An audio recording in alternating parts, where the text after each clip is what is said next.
PT Bluebird Tbk berbisnis dengan nama Bluebird adalah sebuah perusahaan transportasi Indonesia yang berkantor pusat di Jakarta.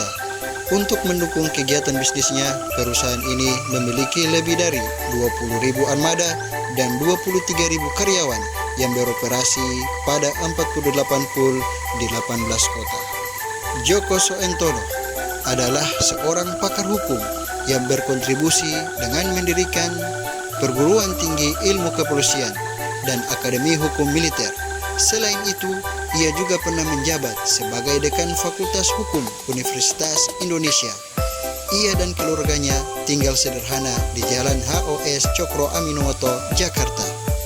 Mutiara Siti Fatima, istri Djoko Soentono, mendapatkan hadiah 2 unit mobil dari orang-orang PT IKA dan AHM yang terdiri dari 1 mobil Opel dan 1 unit Mercedes.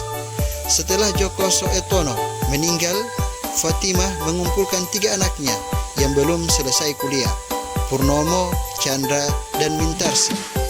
Fatimah mengusulkan kepada ketiga anaknya untuk menjadikan 2 unit mobil tersebut sebagai sebuah taksi.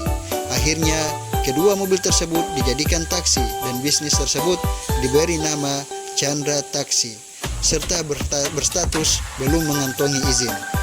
Inilah awal mula berdirinya Bluebird. Secara prinsip, model bisnis yang dirumuskan oleh Purnomo dan Chandra adalah dengan pesanan melalui telepon. Taksi akan segera menjemput penumpang dan mengantarkannya sampai tujuan. Taksi gelap menjadi populer pada masa itu, mengingat tidak banyak masyarakat Jakarta yang menggunakan mobil pribadi pada era 1960-an.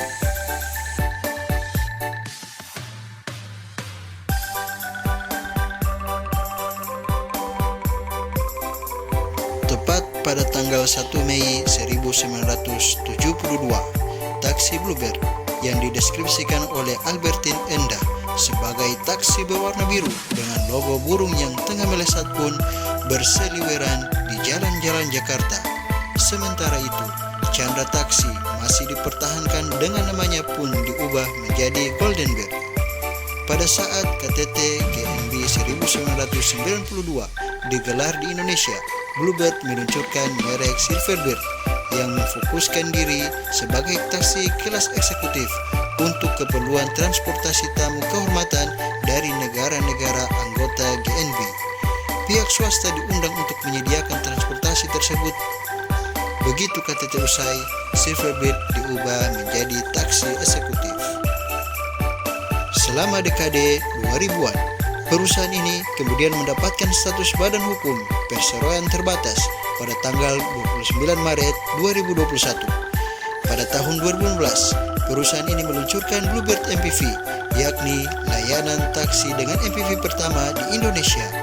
Pada tahun 2016, perusahaan ini meluncurkan versi baru dari aplikasi My Bluebird yang memungkinkan pembayaran non-tunai. Pada tahun 2017, perusahaan ini berkolaborasi dengan aplikasi Gojek sehingga pengguna aplikasi tersebut dapat memesan taksi Bluebird.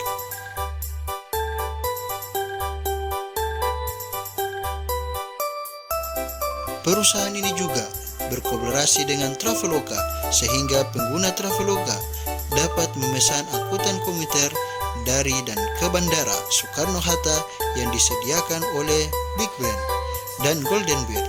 Pada tahun 2018, perusahaan ini meluncurkan fitur fixed price di My Bluebird sehingga memungkinkan penggunanya untuk mendapatkan kepastian harga sebelum memesan taksi.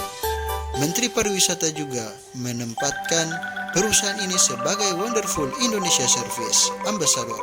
Perusahaan ini kemudian menjalin kerjasama dengan BTN untuk menyediakan pembiayaan perumahan bagi para pegawainya. Pada tanggal 6 Juni 2018, Bluebird berubah namanya menjadi Bluebird, ditandai dengan pergantian logo yang semula melesat ke arah kiri menjadi ke arah kanan pengamat.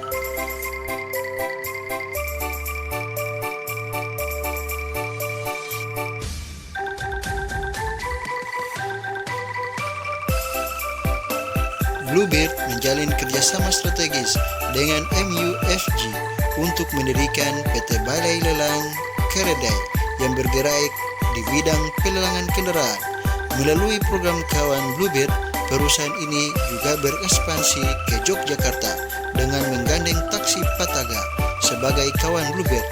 Pada bulan Mei 2019, perusahaan ini mulai mengoperasikan taksi Bluebird dan Silverbird yang ditenagai dengan listrik. Perusahaan ini kemudian menjalin kerjasama dengan Telkomsel untuk mengimplementasikan IoT di armadanya, serta dengan Dana agar dapat menjadi salah satu metode pembayaran di aplikasi My Bluebird. Pada tahun 2020, Gojek resmi membeli 4,3% saham perusahaan ini yang sebelumnya dipegang oleh PT Pusaka Citra Djoko Soetono dengan harga 411 miliar rupiah. Demikian, berikut kami tampilkan History of Bluebird yang terhitung dari tahun 1965 hingga sekarang. Selamat menyaksikan dan terima kasih. Assalamualaikum warahmatullahi wabarakatuh.